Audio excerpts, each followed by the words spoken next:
Parole aux femmes. Parole aux femmes. Parole aux femmes parce qu'elles sont l'épicentre de la société, des mères et des écoles par excellence. Parce que derrière tout grand homme se trouve une grande femme.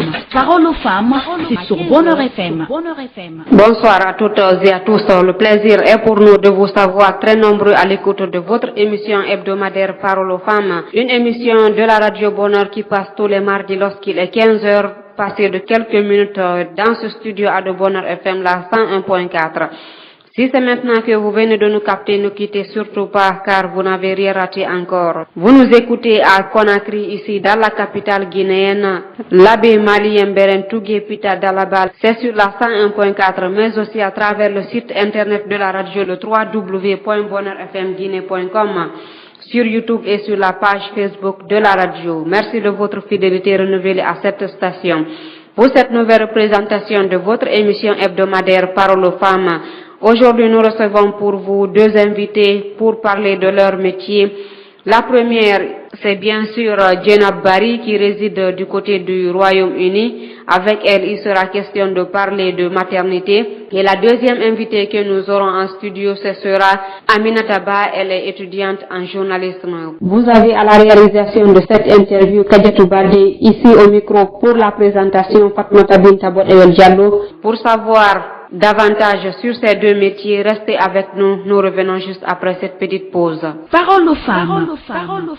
Parole aux femmes parce qu'elles sont l'épicentre de la société, des mères et des écoles par excellence. Parce que derrière tout grand homme se trouve une grande femme. Parole aux femmes, c'est sur Bonheur FM. Parole aux femmes. Parole aux femmes parce qu'elles sont l'épicentre de la société, des mères et des écoles par excellence. Parce que derrière tout grand homme se trouve une grande femme. Parole aux femmes, c'est sur Bonheur FM. Encore une nouvelle fois, bonsoir et bienvenue dans votre émission hebdomadaire Parole aux femmes de ce soir. Nous nous intéressons à ces deux métiers, le journalisme et la maternité. Comme invité ce soir, nous avons Aminata Ba, elle est étudiante en journalisme, et Jenab Barry du côté du Royaume-Uni. Ici au micro pour la présentation, vous avez Kadiatou Baldé, Fatmata Binta Bodewel Diallo. Au cours même de cette émission, vous allez suivre la réaction de ces femmes qui se sont exprimées sur la cherté de la vie en cette saison hivernale. Merci à l'équipe de la technique qui nous accompagne ce soir. Sans plus tarder, nous allons passer le micro à Kadiatou Baldé qui a interrogé, comme je le disais tantôt dans cette émission, Jenab Barry qui réside du côté du Royaume-Uni et Aminata Ba. Madame Jenab Barry, bonsoir et faites-nous une brève présentation de vous. Assalamu alaikum, je m'appelle Jenab Barry, née à Conakry. Je vis actuellement au Royaume-Uni. D'accord. Parlez-nous de votre parcours scolaire et universitaire. J'ai fait mes études primaires et secondaires à Conakry. Du primaire au lycée, j'ai fréquenté les écoles Nongo Unité, Koumandian Keita et la Sainte-Marie. Voilà qui est bien dit, madame. Alors, où avez-vous fait l'université et quelle filière avez-vous choisi? Après avoir décroché mon deuxième baccalauréat, je me suis retrouvée au Royaume-Uni pour mes études universitaires. Une fois au Royaume-Uni, j'ai suivi des cours en sciences politiques. Suite à l'obtention de ma licence à l'université de South Wales, j'ai poursuivi d'autres études pour obtenir un master en développement international à l'université de Bath et un autre master en comptabilité, finance et gestion à l'université de Bristol. Bien dit, Jenab Barry. Alors, quelle a été la suite après les études universitaires? Après mes études, j'ai bénéficié d'un stage au siège des Nations Unies à New York et j'ai collaboré avec des ONG au Royaume-Uni et en Afrique de l'Est avant de revenir en Guinée et bénéficier d'une autre expérience professionnelle au sein d'une organisation onusienne. À travers mon rôle au sein de cette organisation, j'ai pu collaborer avec d'autres organisations onusiennes, plusieurs représentations diplomatiques et un nombre de ministères, notamment le ministère de la Jeunesse, celui de la Justice et le ministère de la Coopération. Ajouté à cela, pour continuer à développer le projet Top 10 ou Transfer of Knowledge to Expatriate Nationals, un projet qui a pour but de faciliter la contribution des membres de la diaspora guinéenne au développement du pays, j'étais un des membres du comité de pilotage rattaché à la présidence de la République. Ce retour au pays natal m'avait aussi permis de redécouvrir la Guinée. Mes différentes missions de suivi et évaluation de projets de jeunes et femmes à l'intérieur du pays m'ont permis de me familiariser avec un bon nombre de villes. Cette expérience a contribué à l'approfondissement de mon amour pour ce beau pays. Notre Guinée est pleine de merveilles. Elle est pleine de merveilles. Après la naissance de mes enfants, je me suis retrouvée dans le domaine de la maternité en Angleterre, où je suis actuellement présidente du Conseil national des voix de la maternité, une organisation qui vise à faire en sorte que les voix des utilisatrices des services de maternité soient entendues et prises en compte lors de l'élaboration et la mise en œuvre des politiques de maternité. En plus de présider les réunions du Conseil, je représente les femmes et leurs familles et tous les MVPs ou Maternity Voices Partnerships en Angleterre aux réunions et plateformes nationales. Le plaidoyer fait aussi partie de mon rôle. L'objectif principal est d'améliorer la santé maternelle pour tous.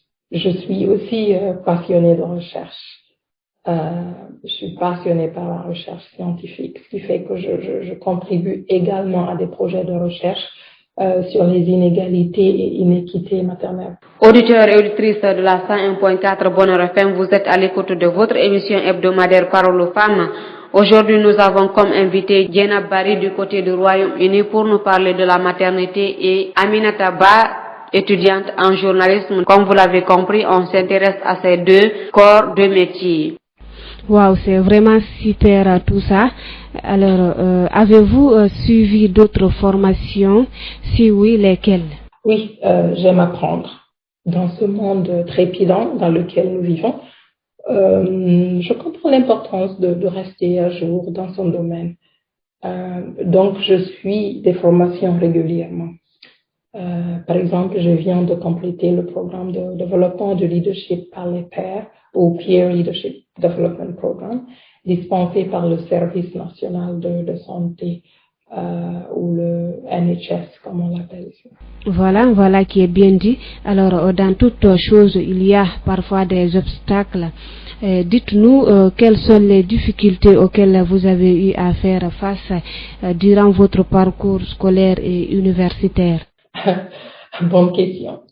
À mon avis, presque toute entreprise dans ce monde vient avec ses propres défis. Les études ne font pas exception. En ce qui concerne mon parcours préuniversitaire, je dirais que le plus grand obstacle était ma propre personnalité. Ma timidité était un obstacle considérable qui m'empêchait parfois de lever la main et de partager mes idées en classe. Mais j'ai toujours bénéficié du soutien de mes parents et enseignants. Je profite d'ailleurs de l'occasion pour les remercier. Je leur en suis éternellement reconnaissante. À l'université, il fallait s'adapter à une nouvelle culture et à un nouveau climat. Bref, j'étais dans un nouvel environnement et je devais faire face à de nouveaux défis. Mais même si ce n'est pas évident d'étudier loin de sa famille et ses proches, l'éducation de base que j'ai reçue, les conseils de mes parents et l'amour pour eux ont été des sources de motivation quasi inépuisables qui m'ont vraiment aidé. Je remercie le bon Dieu pour sa miséricorde et pour m'avoir guidé. Parlant des politiques de maternité, à votre avis, comment faire en sorte que tous les acteurs collaborent afin d'améliorer le système? Je pense qu'il est important de créer des espaces psychologiques sûrs et de développer des plateformes où les usagers des services de maternité peuvent s'exprimer librement. Il est également tout aussi important de veiller à ce que toutes les parties prenantes soient invitées aux réunions et qu'elles aient toutes la même possibilité de participer aux discussions. En d'autres termes, je crois qu'une importance préférentielle doit être accordée à l'équité. Ceux qui possèdent l'autorité décisionnelle doivent être de bonne foi et les stratégies et politiques élaborées doivent refléter les décisions prises lors des réunions clés. Il faut aussi pouvoir distinguer la simple concertation de la coproduction proprement dite. La coproduction a plus de sens. Cela signifie une plus grande implication des parties concernées. La coproduction donne aussi de meilleurs résultats, à mon avis. Auditeurs et auditrices de la 101.4 Bonheur FM, vous êtes à l'écoute de votre émission hebdomadaire Parole aux femmes. Aujourd'hui, nous avons comme invité Jenab Barry du côté du Royaume-Uni pour nous parler de la maternité et Aminata Ba, étudiante en journalisme. Comme vous l'avez compris, on s'intéresse à ces deux corps de métier. Selon vous, comment pouvons-nous remédier, c'est-à-dire mettre fin aux inégalités maternelles? Très bonne question. La réponse à cette question dépend du lieu auquel on se réfère. En d'autres termes, chaque localité a ses propres réalités. Par exemple, en Angleterre, Embrace, qui fait partie du NPEU, une unité de recherche à l'université d'Oxford, a récemment publié un rapport dans lequel des chercheurs affirment que les mères d'origine ethnique noire sont 4 fois, et je répète, 4 fois plus susceptibles de mourir de maladies liées à la maternité que leurs homologues blanches. Le chiffre pour les mères asiatiques est 2 fois plus probable que celui des mères d'origine ethnique blanche.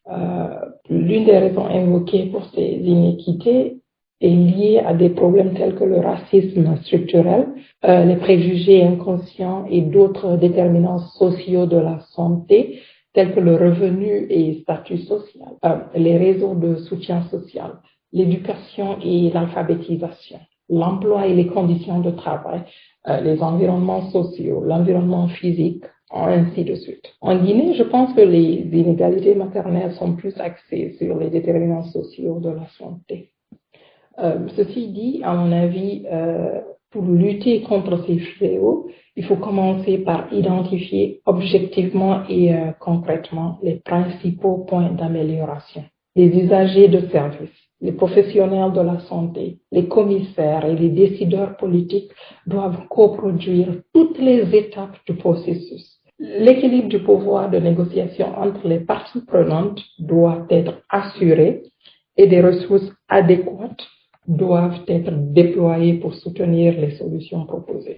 Comment s'inspirer de ce mode de fonctionnement ou de ces stratégies pour améliorer le système guinéen? Comme je l'ai déjà mentionné, chaque pays a ses propres réalités. Nous ne pouvons donc pas simplement copier et coller. Néanmoins, je reconnais que différents systèmes se complètent et que l'apprentissage peut avoir lieu en toutes circonstances. Pour la Guinée, je pense que la première étape devrait être d'augmenter les fonds alloués au domaine de la maternité. La maternité doit être une priorité car tout le monde a été directement ou indirectement touché par la naissance. Nous sommes tous passés par là. Nous avons tous été affectés. Nous devons apprendre à écouter les usagers des services et à respecter leurs opinions.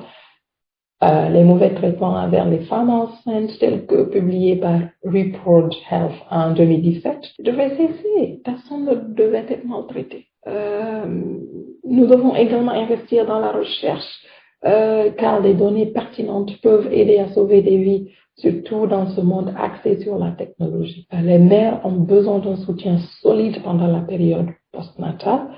Notre société doit également comprendre que la dépression postpartum est réelle, afin qu'ensemble nous puissions identifier des moyens pour apporter un soutien adéquat à toutes les mères. Des changements systématiques sont nécessaires et les utilisateurs des services doivent être impliqués dans le processus décisionnel, c'est-à-dire les femmes et leurs familles respectives. Une collaboration authentique et équitable entre toutes les parties prenantes est donc nécessaire.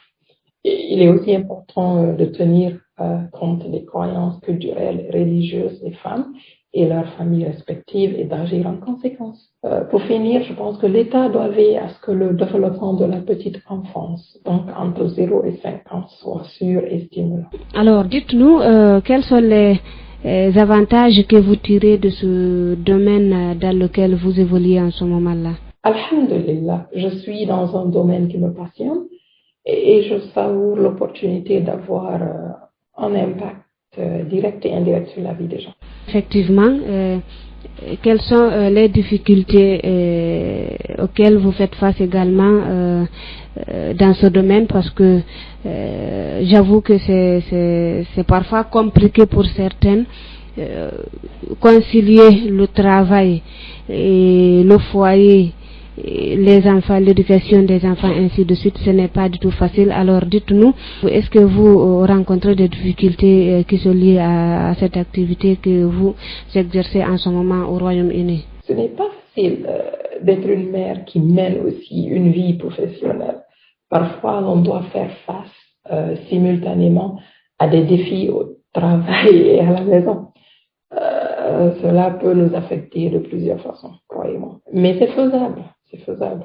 Nous devons juste être super organisés et nous rappeler que la famille doit toujours passer en premier. Voilà, nous sommes presque à la fin de l'interview.